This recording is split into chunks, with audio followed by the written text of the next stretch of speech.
नमस्कार दोस्तों, स्वागत है आपके अपने YouTube चैनल संस्कृत अड्डा पर। दोस्तों, आज की जो वीडियो इसमें हम करने वाले हैं विश्वनाथ पंचानन, न्याय सिद्धांत मुक्तावली, अनुमान खंड और इसके अलावा सर्वदर्शन संग्रह, जैन मत, बौद्ध मत। तो इनको जो आज की वीडियो में हम यहाँ पर करने वाले हैं। और ये जो हम यहाँ पर कर रहे हैं, आपका जो हरियाणा में जो PGT वाली वैकेंसी निकली हुई है और इसके अलावा जो असिस्टेंट प्रोफेसर वाली जो वैकेंसी है, तो उसके सिलेबस के अनुसार जो हम यहाँ पर ये जो क्लास ले रहे हैं। और इसके अलावा जो यहाँ पर ये जो हम क्वेश्चन करने वाले हैं, तो इसके अलावा अगर आप TT PT में किसी अन्य भी एग्ज़ाम की तैयारी कर रहे हैं, चाहे वो DT+B वाला भी है, तो ये जो आपके सभी एग्ज़ामों के लिए महत्वपूर्ण है। क्योंकि और एक जो UGC नेट वाला एग्ज़ाम है, क्योंकि इनके अंदर से भी बहुत बार जो क्वेश्चन एग्ज़ाम में देखने को मिले हैं, तो सभी एग्ज़ामों के लिए यहाँ पर ये महत्वपूर्ण रहने वाले हैं। इनसे पहले वाली जो वीडियो थी उसमें हमने बादरायण ब्रह्मसूत्र शंकर भाष्य जो है और इसके अलावा जो पतंजलि योग सूत्र या इससे पहले के जो यहाँ पर ये आपके 4 पार्ट जो है वो हमने कंप्लीट किए थे। उनको अगर आप देखना चाहते हैं तो ये सभी वीडियो आपको हमारे चैनल की प्लेलिस्ट में मिल जाएंगी। और हरियाणा में जल्द ही आपको स्टैट के फॉर्म भी देखने को मिल जाएंगे, तो उनके लिए भी यहाँ पर ये महत्वपूर्ण रहने वाला है। तो जो यहाँ पर अपना पार्ट जो है वो उसको हम देख लेते हैं। तो विश्वनाथ पंचानन,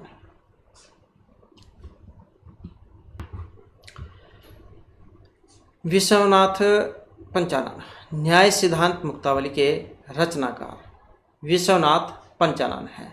कई बार एग्जाम में यही क्वेश्चन आ जाता है, जैसे न्याय सिद्धांत मुक्तावली है, इसके रचनाकार कौन है? तो ये विश्वनाथ पंचानन है। भारत में धार्मिक ग्रंथों का सर्वव्यापी प्रचार रहा है। हिंदू धर्म ग्रंथों में उल्लिखित हिंदू धर्म का एक ग्रंथ है इनका जो जन्म है 1853 में कलकत्ता में हुआ था और इनके गुरु लाहड़ी महाराज थे। एक एग्ज़ाम में क्वेश्चन जो गुरु वाला भी आया था, ये हाल ही में UGC नेट वाला जो एग्ज़ाम है उसमें भी बच्चे बता रहे थे कि उसमें भी जाए कि इसी प्रकार का क्वेश्चन आया हुआ था कि जिसमें जो पूछ लिया गया था कि इनके गुरु कौन है। तो ज़रूरी नहीं है यही हो, विश्वनाथ के बारे में पूछा जाए, बहुत सारे कवि हैं, तो किसी के बारे में भी जो एग्ज़ाम में पूछ लिया जा सकता है। तो यहाँ पर इनके गुरु हैं लाहड़ी महाराज थे और वे एक योगी पुरुष थे। सबसे पहले क्रिया योग की शिक्षा देने के लिए उन्हें अधिकृत किया गया था। उनकी मृत्यु वर्ष 1919 में कलकत्ता में हुई थी। तो इनके बारे में अब यहाँ पर हम पढ़ेंगे। न्याय सिद्धांत मुक्तावली, सबसे पहले आ जाता है इसमें अनुमान खंडम, लिंग परामर्श अनुमानम। तो ये लाइन भी एग्जाम में आती है, अनुमान के बारे में आती है ये। तो लिंग का परामर्शी अनुमान है। ये नहीं अन्वयते तद अनुमान, अनुमान मतलब जिसे क्या देते हैं कि अंदाजा लगाना, अनुमान करना। तो ये नहीं अन्वयते तद अनुमानम, लिंग परामर्शो अनुमानम च अन्वयते अतः लिंग परामर्शो अनुमानम तत्च धूमादि ज्ञानम अनुमिति ही प्रति कर्णत्वात् अग्नि आदि ज्ञानम अनुमिति है तत्कर्णम धूमादि ज्ञानम अर्थात लिंग परामर्श एवं अनुमान। ये अनुमिति भवति तद अनुमानम, लिंग परामर्शन अनुमिति विधीयते अतः लिंग परामर्श अनुमान एवं धूमादि ज्ञानम स लिंग परामर्श है। यतः स अनुमिति प्रतिकर्णम विद्यते अग्नि आदि नाम ज्ञानम अनुमिति है तस्य अनुमिति ज्ञानस्य कर्णम धूम्रादि ज्ञानम वर्तते। तो ये अनुमान है, जैसे आप कोई पहाड़ है, पर्वत, उस पर कहीं पर धुआं उठते हुए देखते हैं, तब आप अंदाज़ा लगा लेते हैं, अनुमान लगाते हैं कि जरूर वहाँ पर आग लग रही होगी। तो इस प्रकार का जो ज्ञान है वो ही अनुमान है। इसके बाद है अनुमिति, परामर्शजन्य ज्ञानम अनुमिति है। यद्यपि परामर्श प्रत्यक्षादिकम परामर्शजन्यम तथापि परामर्शजन्यम हेतु विषयकम यत् ज्ञानम तद एव अनुमिति है। परामर्श है तो व्याप्ति वैशिष्ट अवगाही ज्ञान, व्याप्ति तो वहनी दुमिहो भूय भूय है सहचार दर्शन तद वैशिष्ट अवगाही यत् प्रवर्तित वहनी ज्ञानम तदेव परामर्श है। यथोक्तम व्याप्तस्य पक्ष धर्मति ही परामर्श उच्यते। अर्थात व्याप्ति विशिष्टस्य पक्षेण सह वैशिष्ट अवगाही ज्ञानम अन्मितौ जनकमिति अथवा परामर्शजन्यतौ विशिष्ट ज्ञानत्वम अनुमिति है लक्षणम। अतर ज्ञानतो मात्र उपादाने प्रत्यक्षादौ अतिव्याप्ति है अतः तद्वारणाय परामर्शजन्यत्वे सति इति विशेषण उपादानम परामर्शजन्यत्वम मात्र उक्तौ परामर्श ध्वंसे अस्ति इति व्याप्ति तदावरणाय ज्ञानता उपादान तथा ही येन पुरुषेन महानस आदो दुम्य वहने व्याप्ति गृह्यते। रसोई घर जो होता है उसमें अगर आग को देखते हैं तो वहाँ पर धुएं का निश्चय कर लेते हैं। पश्चात स पुरुष कवचित पर्वत आदो अवचिन्न मूलः धूमि रेखा पश्यति। तो उसके बाद फिर वैसे ही किसी पहाड़ पर धुआं उठते देखते हैं। तदंतर धूम वहनी वाप्य है इति एवं रूपम व्याप्ति समान तस्या भवति। तो जैसे धुआं उठता देखते हैं पर्वत पर तो फिर वो अंदाज लगा लेते हैं, अनुमान लगाते हैं कि जो वहाँ पर जहाँ आग लगी हुई होगी। इस प्रकार को वे समन करते हैं। पश्चात से वहनी व्याप्य धूमायनम इति ज्ञानम स एव परामर्श इति उच्यते और तदंतरम पर्वत वहनिमानम इति अनुमिति जायते। तो ये वही है जो हमने पहले भी किए थे, अनुमान वाले क्वेश्चन, अनुमान उपमान। इसके बाद है लिंग है तथा परामर्श है। लिंग परामर्श अंतर्गत से लिंग शब्द से अर्थ है विधेय व्याप्ति बलेन अर्थगमकम लिंगम। ये भी आती है आपके एग्जाम में। यथा धूम है अग्नि है लिंगम तथा ही यत्र धूम है तत्र अग्निति साचर्य नियम व्याप्ति है। क्योंकि जहाँ पर धुआं होगा वहाँ पर आग तो जरूर होगी। स्वाभाविक संबंध है व्याप्ति ही व्याप्ति ही बलेन अर्थस्य बोधकः लिंग इति उच्यते। यथा धूम है अग्नि लिंगम यत्र धूमः भवति तत्र अग्नि ही वर्तते। तो ये तो आम सी बात है, अगर धुआं है तो आग तो जरूर होगी। एवं साचर्य से नियम व्याप्ति करते थे तद व्याप्त्याम निश्चितायाम एवं धूमः अग्निम बोधयति। अतएव व्याप्ति बलेन अग्नि है अनुमापकत्वात् धूमः अग्नि लिंगम तस्य तृतीय ज्ञानम परामर्श है। तस्य तृतीयम ज्ञानम परामर्श इति कथ्यते। यथा प्रथमं तु महांस है, जैसे रसोई घर है। आदौ पुनः पुनः धूमं पश्यन् अग्निम अवलोकयति। एतस्मिन् पुनः पुनः दर्शने धूम अग्न्योः स्वाभाविक संबंधस्य निश्चयं करोति। यतः यत्र धूमः भवति तत्र अग्नि भवति। क्योंकि जहाँ पर धुआं होगा तो आग तो जरूर होगी। व्यापस्य पक्षतव वृत्तिधवधि परामर्श उच्यते। अर्थात व्याप्ति विशिष्टस्य पक्षेण सह वैशिष्ट्य अवगाही ज्ञानम परामर्श है। व्याप्ति तो महान से वहनी धूम्यो भूय भूय सचार दर्शनम तदेव वैशिष्ट्य अवगाही यत पर्वते वहनी ज्ञानम तदेव परामर्श है। व्याप्ति विशिष्ट पक्ष धर्मता ज्ञानम परामर्श है। व्याप्ति तो अन्वय व्यतिरेक आत्मिका यथा यत्र धूम है तत्र वहनी तथा यथा महान से इति भूय भूय सचार दर्शन जन्य ज्ञानम एवं व्याप्ति ही तद विशिष्टम यत पक्ष धर्मता ज्ञानम पक्षे पर्वत आदो धर्म तव वहनी तव ज्ञानम तदेव परामर्श है। तेन वहनी व्याप्य धूम आनियम पर्वतम इति परामर्श है। तो इसका यहाँ पर वही है, जहाँ जैसे कोई पर्वत है वहाँ पर धुआं उठता देखते हैं तो ये समझ जाते हैं कि वहाँ पर जरूर आग लगी होगी। इसी प्रकार से जैसे इसका उदाहरण यहाँ पर जो रसोई है इसको दिया गया है, क्योंकि रसोई में भी जो आग जरूर होती है। इसके बाद आ जाता है अनुमान का क्वेश्चन। अनुमानस्य पंचव्या। अनुमान दो होते हैं, स्वार्थनुमान परार्थनुमान। जो अपने स्वार्थ के लिए होगा वो स्वार्थनुमान, जो दूसरों को समझाने के लिए होगा परार्थनुमान। फिर आगे जो परार्थनुमान है उसके आगे वेद हैं। जैसे अनुमान है ये इसके पंचव्यव अनुमान, 5 वेद है इसके।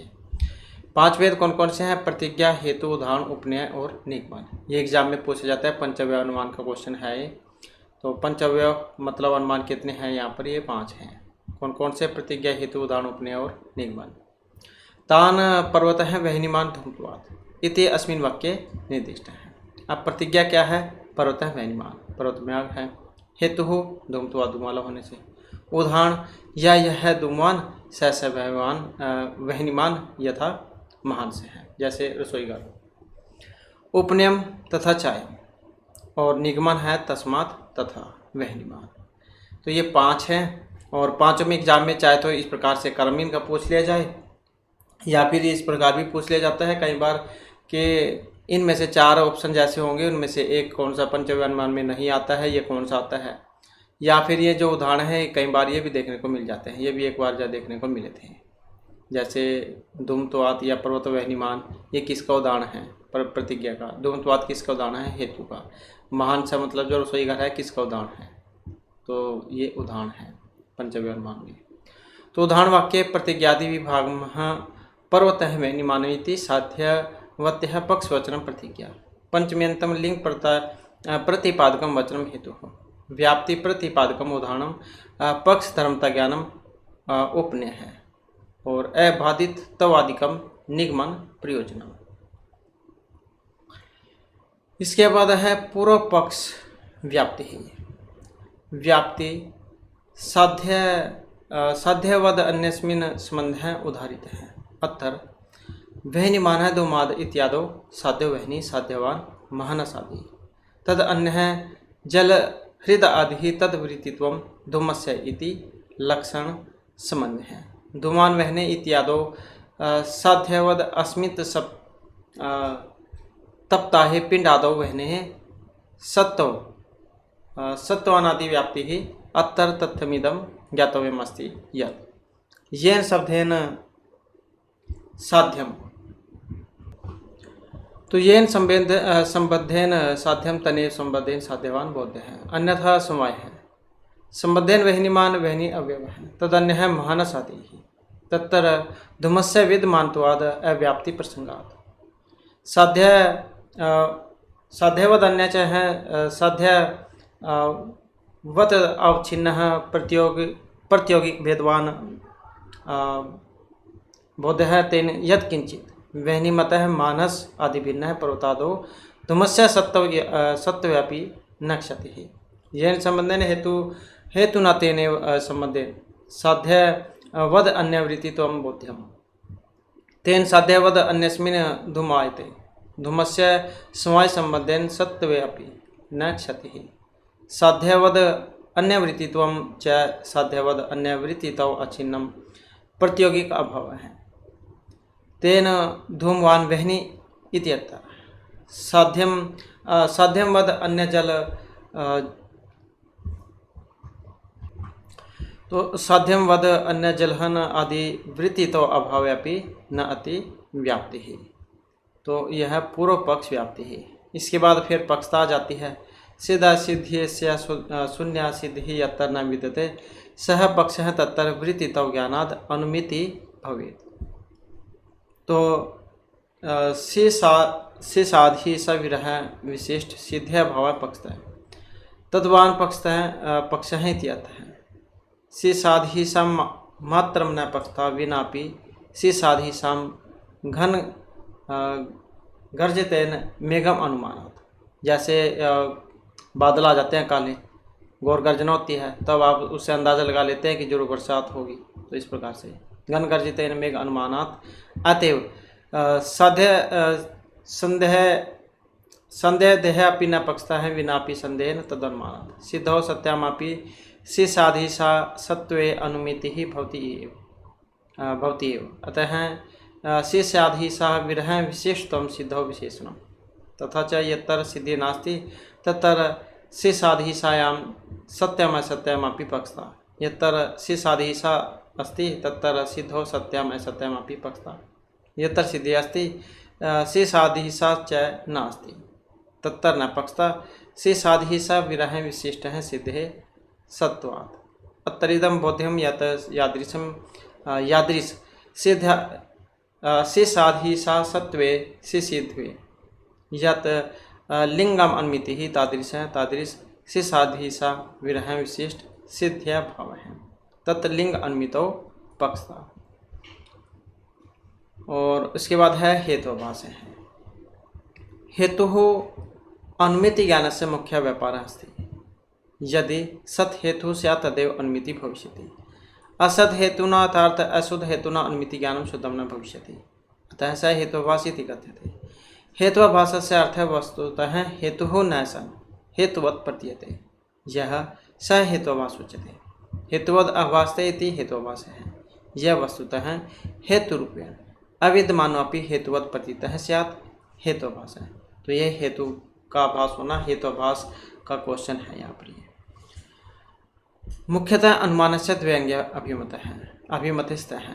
व्याप्ति पक्ष धर्मता। व्याप्ति पक्ष धर्मता च यह हेतु ताभ्याम उभाभ्याम युक्तः भवति। स वास्तविक हेतु भवन सब साध्यस्य साधने समर्थं भवति। तथा यह एतो केनापि एकेनापि हीनः भवति स हेतुवत् प्रतीतः सनापि वस्तुतः हेतु न भवति अतः स हेतुभासः कथ्यते।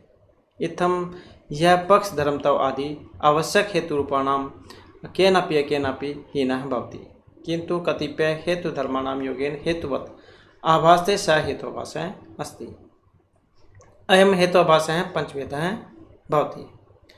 और ये जो यहाँ पर हेतुभास का क्वेश्चन है, इसको अगर आप हिंदी में और विस्तार पूर्वक अगर आप पढ़ना चाहते हैं तो ये वाली वीडियो आपको जो हमारे पुराने वाली वीडियो जो उसमें मिल जाएगी, क्योंकि एक कंप्लीट क्वेश्चन है हेतुभास का। अब नेक्स्ट में आ जाता है यहाँ पर असिद्ध विरुद्ध अनेकांतिक प्रकर्षम कालत्योपदिष्ट।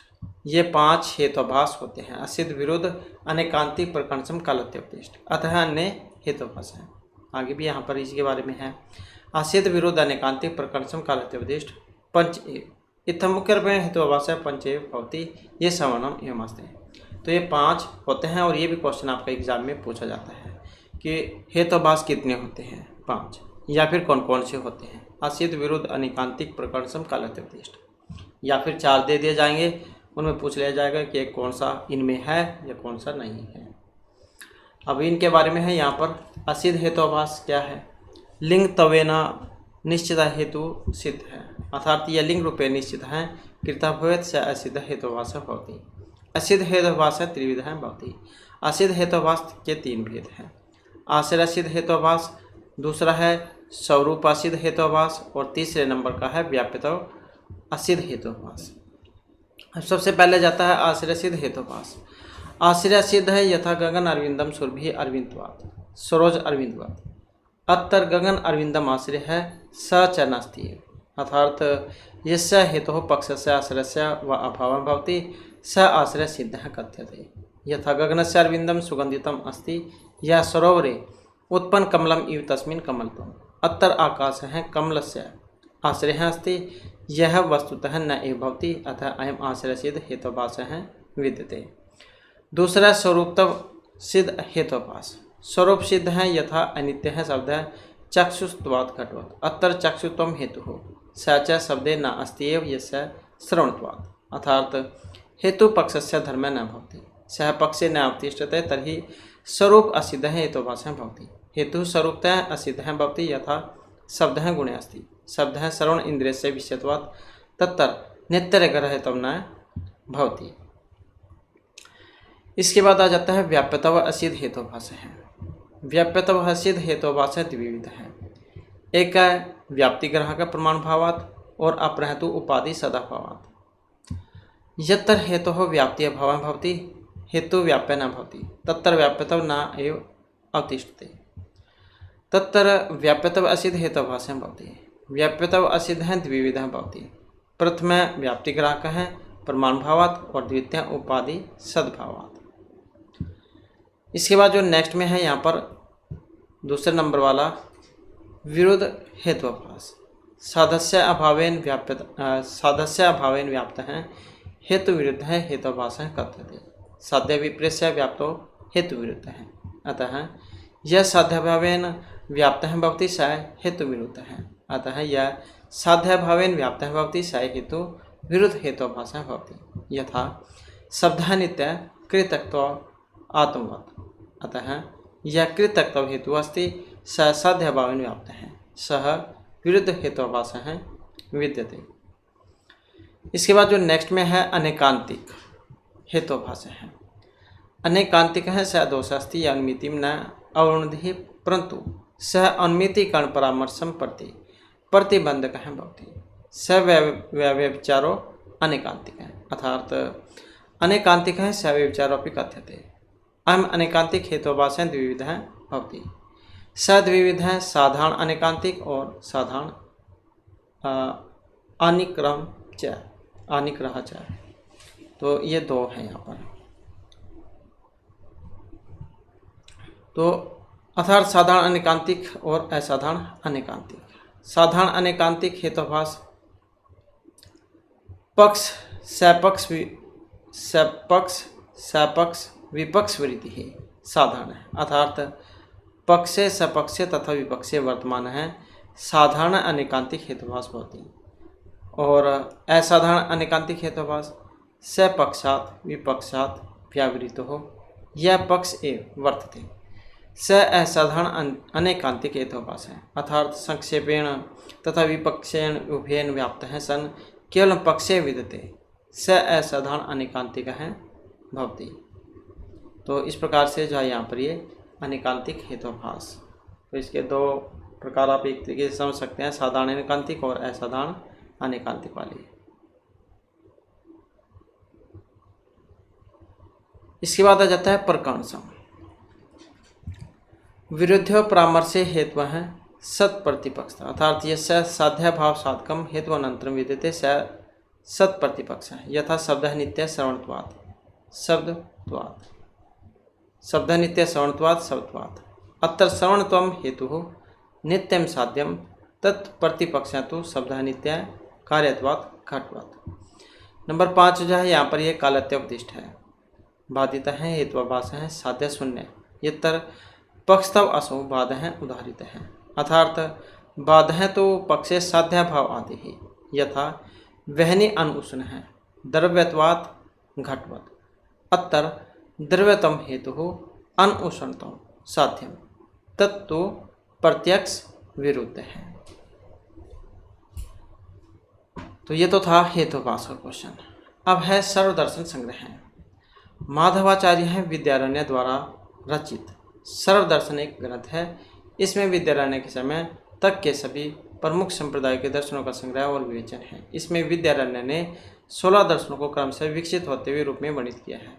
चारवाक दर्शन, बौद्ध दर्शन, आहर्त या फिर जैन दर्शन, राम अनुज दर्शनम, पूर्ण प्रस दर्शन, नुक्लीस पाशुपत दर्शन, श्याव दर्शन, प्रत्यभिज्ञा दर्शनम, रसेश्वर दर्शन, वैशेषिक दर्शन, अक्षपाद दर्शन, जैमिनीय दर्शन, पाणिनि दर्शन, सांख्य दर्शन, योग दर्शन और वेदांत दर्शन। यह ध्यान देने योग्य है कि सर्वदर्शन संग्रह में शंकराचार्य के अद्वैत वेदांत के दर्शन का 16वां अध्याय अनुपस्थित है। इसके विषय में 15वें अध्याय में कहा गया है कि शंकर का दर्शन जिसके बाद के क्रम में आता है और जो सभी दर्शनों का सिरमौर है की व्याख्या हमने कहीं और की है, इसलिए इस पर यहाँ कुछ नहीं कहा गया है। अब आ जाता है जैनियों के अनुसार जो जैन मत हैं। जैन साहित्य जैन धर्म दर्शन से एक विशेष अर्थम अस्ति जिन शब्द से अर्थ जेतः। जैन धर्म से आदि प्रवर्तक हैं ऋषभदेव। प्रथम तीर्थकर्म ऋषभदेव एवं अंतिम महावीर मन्यते। तो ये जो जैन धर्म जो इसके प्रथम तीर्थकर कौन थे? ऋषभदेव थे। और 24वें तीर्थकर कौन थे? महावीर स्वामी। तो ये थे 24वें। आगे जो है यहाँ पर जैन मत के अनुसार जो सप्तभगिन्य हैं इनके बारे में बतलाया गया है। जैनः सप्तभगिन्याख्यम न्यायम सर्वत्र अवतारयन्ति एतेषां सप्तभंगानां विवरणं संक्षेपेण अत्र निर्दिश्यते। स्याद् अस्ति, स्याद् न अस्ति, स्याद् अस्ति च न अस्ति च, स्याद् अवक्तव्यं, स्याद् अस्ति च अवक्तव्यं च, स्याद् नास्ति च अवक्तव्यं च। स्याद् अस्ति च नास्ति च अवक्तव्यं च, तो ये है। स्याद् शब्द है खलु अयम निपात तिगंत प्रतिरूप कहा अनेकांत बोध कहा। यदि पुनरेकांत बोध कहा स्यात् शब्द अयम स्यात्तदा। स्याद् अस्ति इति वाक्यम स्यात् पदम अनर्थकम स्यात्। अनेकांत घोतक्तवे तो स्याद् अस्ति कथम चित् अस्ति इति। स्यात् पदात् कथंचित इति अयम अर्थः लभ्यते इति न अनर्थकम तद आह। स्याद् बाद है सर्वथ एकांत यागात किम वृत चिद विधे। सप्तभगिन्य पक्ष है हेया दया विशेषकृत है। इसके बाद आ जाता है पंच अस्तिकाय जीव आकाश धर्म अधर्म पुद्गलस्तिकाय एतेषु पंचसु तत्वेषु कालत्रय संबंधितया अस्ति इति स्थितिव्य प्रदेश है। अनेक प्रदेशत्वेन श्रीर्वत् काव्य प्रदेश है। तत्तर जीवादि विविधा संसारिण है मुक्ता च भवात् भवांतर प्राप्ति मंत्र है संसारिण है ते च द्विविधा समनस्कः और अमनस्कः च तत्तर संगीन है समनस्कः शिक्षा क्रिया आलाप ग्रहण रूपः संज्ञा तद विधुरः त्वं मनस्कः ते च अमनस्कः द्विविधा और तरस्थावर भेदात तत्तर द्विंद्रियादि हैं शंख गंडोलकर प्रवृत्त है चतुर्विधा तरस है पृथ्वी मते जो वायु वनस्पति है स्थाविर तत्तर मार्गधूले पृथ्वी इष्टकादि पृथ्वी काय है पृथ्वी कायत्वेन ये गृहीता स पृथ्वी काय है पृथ्वी कायत्वेन यह गृह्यति स पृथ्वी जीव है एवं वादिष्वपि भेद चतुष्टयम योज्यम तत्तर पृथ्वी आदि कायत्वेन गृहीतवन्तः हैं गृह्यन्ते च स्थावरः गृह्यन्ते न पृथ्वी आदि पृथ्वी के आदि है तेषां जीवत्वात् ये च स्थावरः स्पर्श अनेकेन्द्रियः भवांतर प्राप्ति विदुरा मुक्तः। तो इस प्रकार के है कुछ ये आप इसे पढ़ सकते हैं।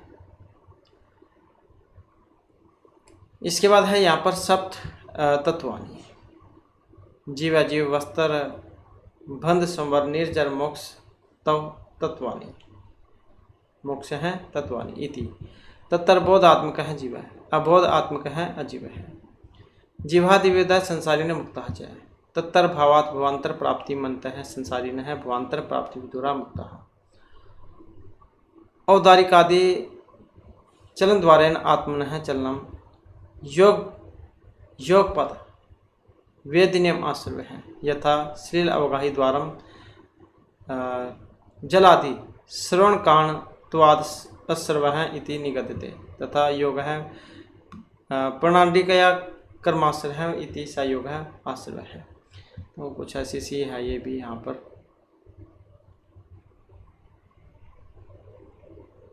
पढ़ना चाहते हैं तो आप इसको पढ़ सकते हैं बाकी है ऐसे ही यहाँ पर ये।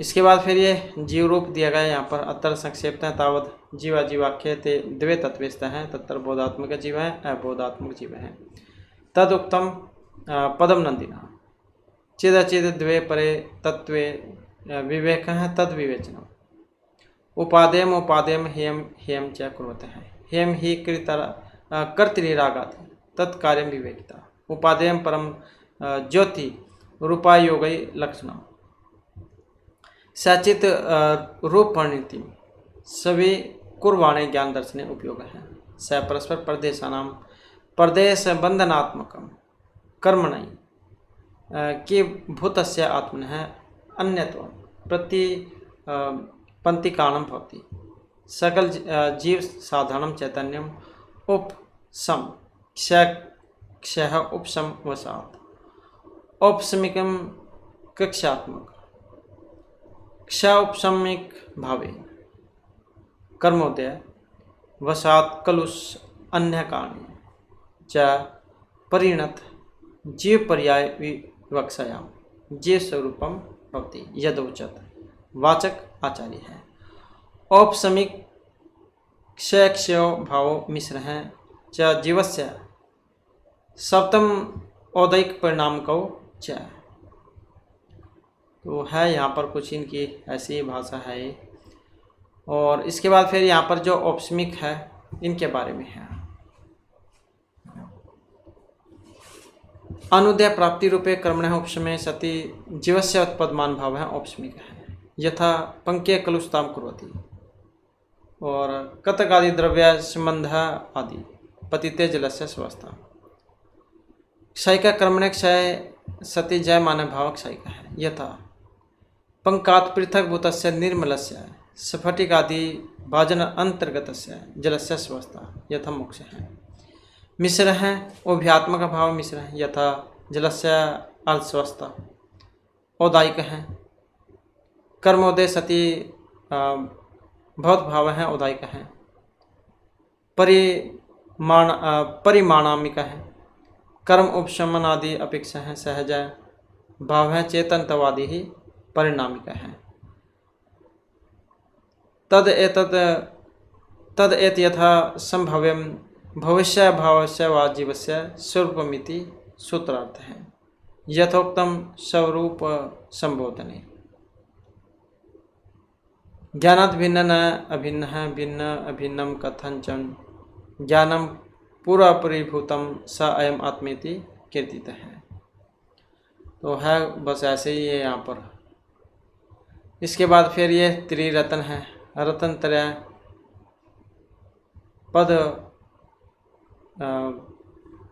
पद वेद नित्य नियतया, रतन त्रय पद वेद नियतया प्रसिद्धम सम्यक दर्शन आदि त्रयम। अहर्थ प्रवचन संग्रह प्रे परम आगम सारे परूपितम सम्यक दर्शन ज्ञानचरित रानी मोक्ष मार्ग है। तो उस सबसे पहले फिर यहाँ पर सम्यक दर्शन के बारे में है। विवृतम च योग देवेन येन रूपेण जीवादि अर्थ हैं व्यवस्थित तेन रूपेण अहर्ता प्रतिपादित तत्वार्थे विपरीता भी निवेशर हितवाद परपरयाम श्रद्धानम सम्यक दर्शनम तथा च तत्वार्थम श्रद्धानम सम्यक दर्शनमिति अन्यथा भी। इसके बाद फिर यहाँ पर ये इसके माध्यम से बतलाया गया है।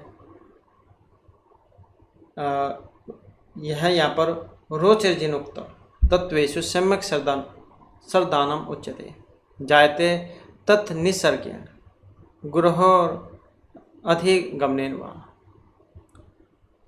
पर उपदेश निरपेक्ष आत्म रूपम निसर्ग है व्याख्यानादि रूप परोपदेश जनितम ज्ञानम अधिगम है। इसके बाद आ जाता है सम्यक ज्ञानम येन स्वभावेन जीवादि है पदार्थ व्यवस्थिता तेन स्वभावेन मोक्ष है मोह संशय है रहित तो उपगम है सम्यक ज्ञानम यथोक्तम यथा अवस्थित तत्वानाम संक्षेपादि विस्तरेण। यह अवबोध है तम मात्रम सम्यक ज्ञानम मनीषिण है तत्ज्ञानम पंचविधम मति श्रुत अवधि मन है प्रिय केवल भेदे तदुक्तम मित है श्रुत विद है मन है पर्याय है केवलानी ज्ञान वीति। जैसे कि यहाँ पर दिया गया है ये 5 है। मति ये मति हो गया तो यहाँ पर मति ये श्रुति है अवधिगमन अवधि या श्रुत विधि मन है पर्याय है केवल भेदे तदुक्तम मित है श्रुत विद है मन है पर्याय केवल आदि ज्ञानम। ये समझाने के लिए है। एहतसाम संक्षिप्त में विवरण मात्र प्रदर्शितम।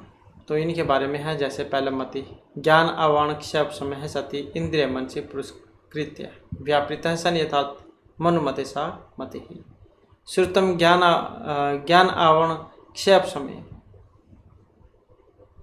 सति मति जनितम स्पष्टम ज्ञानम श्रुतम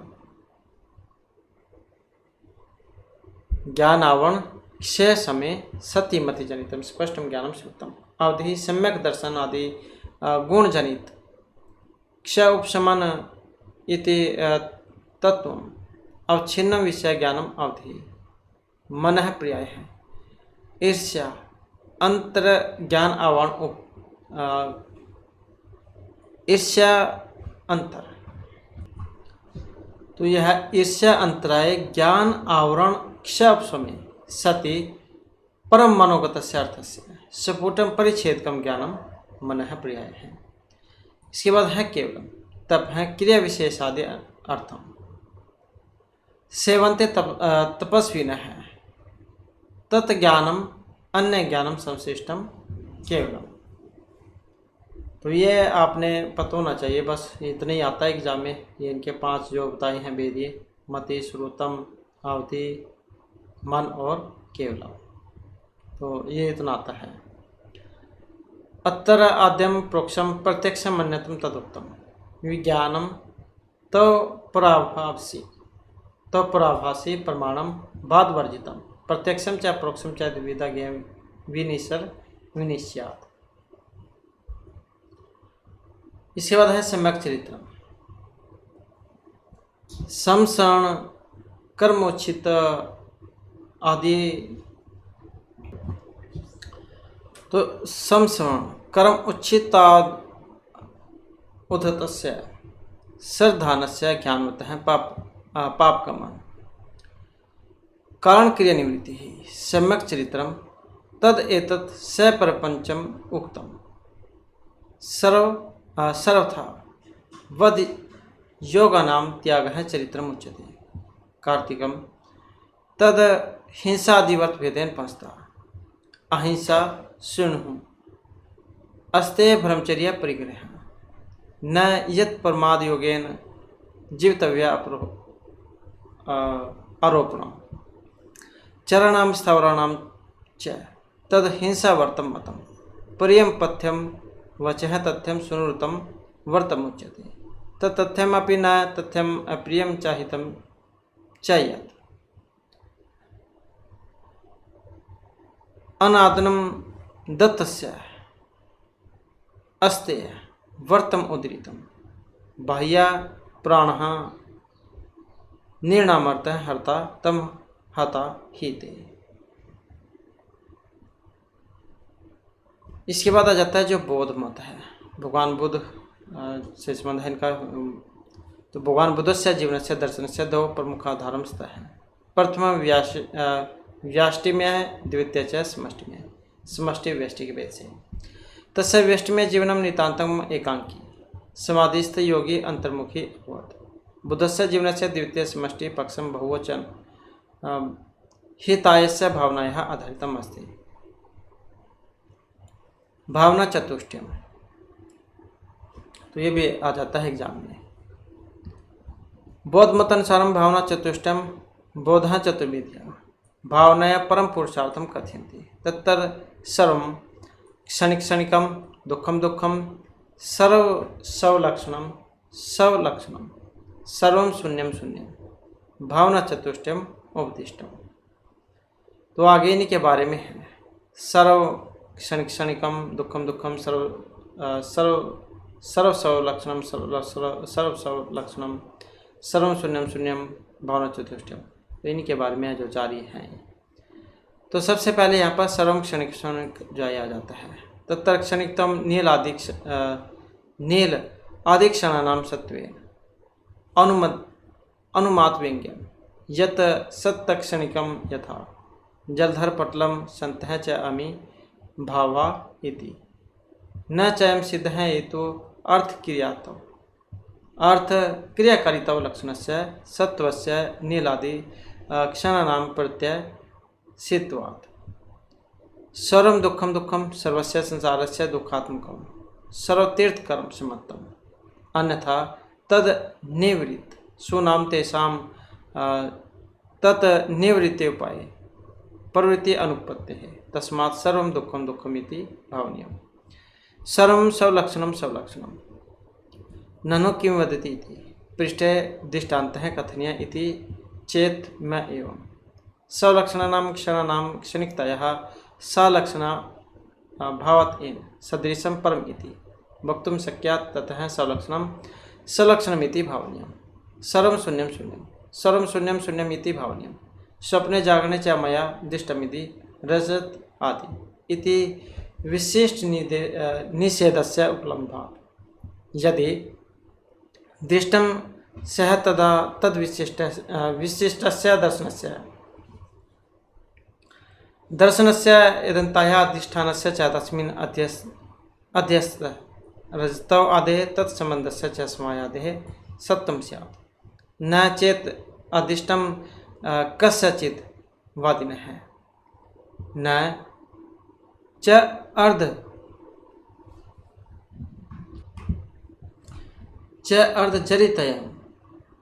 अर्धजरितयम् उचितं न हि कुक्कुटया एका भागः पाकाय अपरः भागः परश्वाय कल्प्यताम् इति कल्प्यते।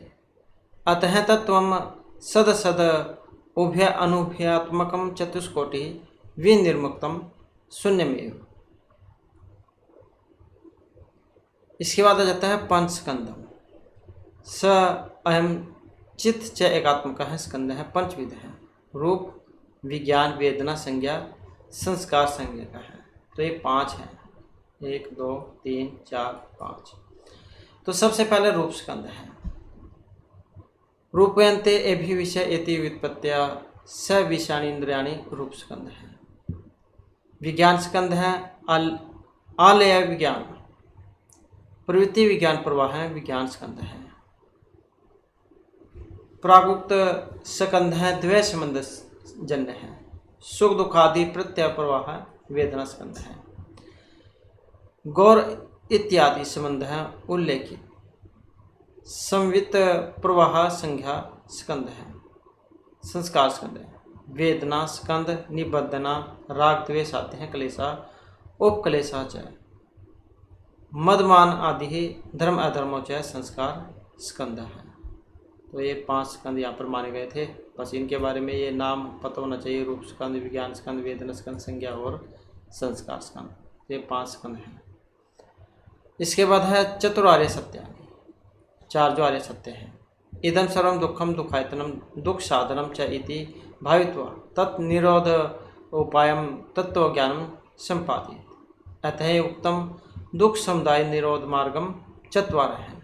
आर्यः बुद्धस्य अभिमतानि तत्वानि तत्तर दुखम प्रसिद्धम समुदायः दुःखानि तद द्विविधम प्रत्योपानिबंधनः हेतु उपनिबंधः च तत्तर प्रत्योपनिबंधस्य संग्राहकम सूत्रम इदम प्रत्यफलम इति।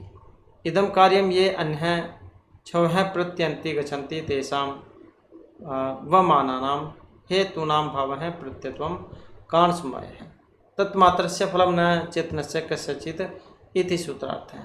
यथा बीज हेतु अंकुर हैं धातुनां षणां समवात जायते तत्र पृथ्वी धातुरंकुरस्य काठिन्यं गन्धं च जन्यते एव धातु स्नेहं रसं च जन्यते तेजः धातु रूप औष्ण्यं च वायु धातु स्पर्शेन चलनं च आकाश धातुर अवकाशं शब्दं च ऋतु धातुर यथा योगम पृथ्व्यादिकम तथागतानां बुधानां मते धर्माणां कार्यकारण रूपाणां या धर्मता कार्यकारण भाव रूपः ऐसा उपादानात् अनुपादानात् वा स्थिता यस्मिन् सति यद उत्पत्तेः यस्मिन् सति न उत्पत्तेः तत् तस्य कारणस्य कार्यम् इति।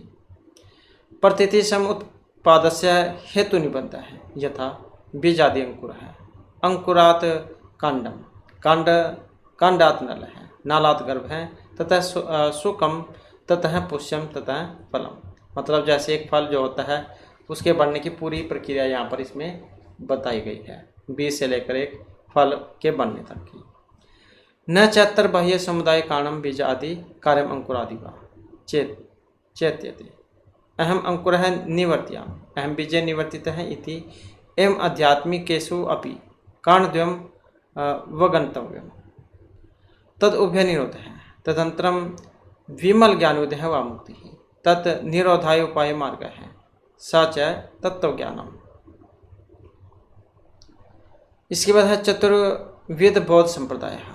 भगवान बुद्ध हैं यद्यपि एका बोधिता तथापि बोद्धव्य नाम बुद्ध वेदा चतुर्विध्यम।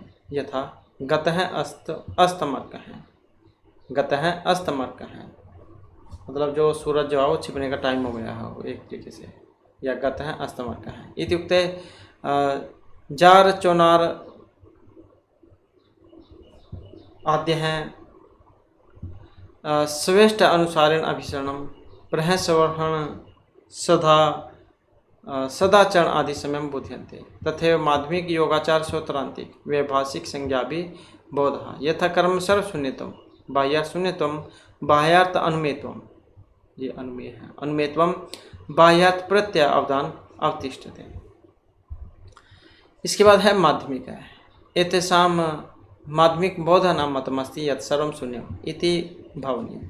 महायान सूत्रेषु यद्यपि शून्यवादस्य प्रतिष्ठा अस्ति तथापि व्यवस्थित रूपेण सिद्धान्तस्य संस्थापकः महाकवि अशोकोश अस्ति। अशोकोश अनन्तरं नागार्जुनेन अस्य सिद्धान्तस्य बहिर्व्रीहिणं दृश्यते।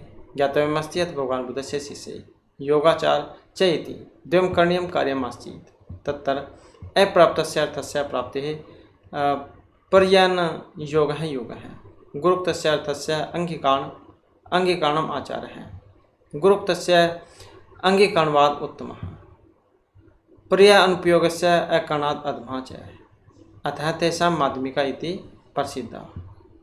ये जो महात्मा बुद्ध जो थे इतने तक ये रहे, इतने तक तो रहा बौद्ध एक ही धर्म में। फिर जो है जब इनकी मृत्यु हो गई तो फिर दो संप्रदाय जो उसमें बट गया था, हीनयान महायान में। वही है, जब तक एक परिवार है या कुछ भी मान लो कि एक ही करता धरता है, एक के अंडर में है सब कुछ, तब तक तो चल रहा है। लेकिन जैसे ही जब उसकी मृत्यु हो जाती है तो परिवार क्या है वो फट जाता है, फिर सारे जो अपने आप को हो जाते हैं। इसके बाद है योगाचार है विज्ञानवादिनः है एवं योगाचार है इति उच्यते गुरुक्तम भावना चतुष्ट बाह्यार्थस्य शून्यतम च अंगीकृत्य अंतरस्य शून्यतम च अंगीकृतम कथम इति पर्याय अनुयोगस्य करणात् के सांचित योगाचार प्रथा तत्तर येन विषयान् गृह्णाति इति तद विज्ञानम् उच्यते अत्र विज्ञानस्य भेदः वर्तते आल्य विज्ञानम प्रवृत्ति विज्ञानम च अत्र आल्य विज्ञानम एवं आत्मा इति उच्यते भावना प्रत्यबलात् निखिल वासनोच्छेद विगलित विविध विषय करो पलव विशुद्ध विज्ञानादि महद उदय इति। इसके बाद है सौत्रांतिक। सौत्रांतिक है मन्यन्ते यत बाह्य वस्तु जातम तो भवति यथा पुष्टया भोजनम अन्मीयते यथा च भाष्यादेशः यथा वा संभ्रमेण स्नेह तथा ज्ञान कारणेन ज्ञेयम् अन्मीयम् यथोक्तम् अर्थेन घटयति एनाम न हि मुक्ति अर्धरूपताम् तस्मात् परमेयाधिगते प्रमाणमेय रूपता।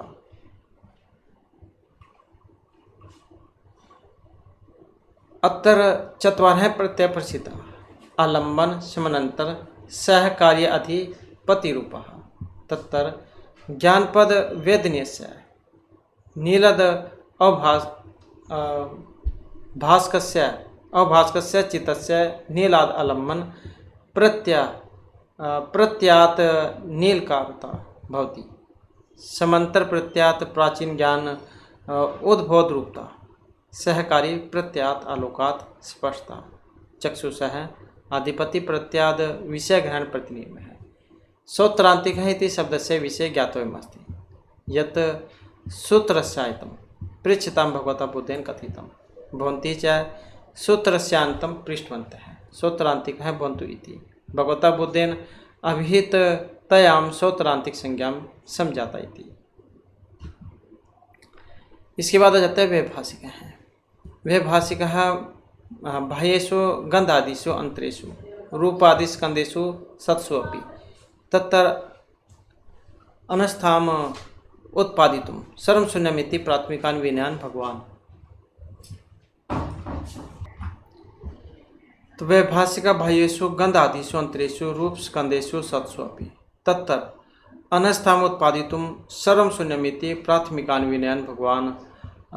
द्वितीयः तु विज्ञानमात्रमविष्टान् विज्ञानम् एव एकं सद इति तृतीयानुभ्यं सत्यम इत्यादि स्थितान् विज्ञेयम् अन्मेयम् इति से इयं विरुद्धाभासा इति वर्णन्ते वैभाषिकाख्या ख्यातः।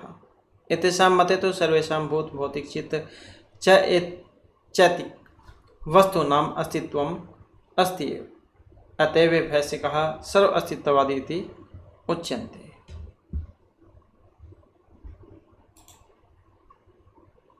तो ये इस प्रकार से कुछ यहाँ पर चाहे महत्वपूर्ण क्वेश्चन थे।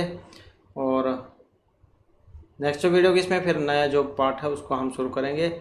आज का जो पार्ट यहाँ पर ऐसे ही था और नेक्स्ट जो वीडियो की इसमें नया जो पार्ट उसको शुरू करेंगे। और दोस्तों हमारे साथ अंत बनाने के लिए धन्यवाद।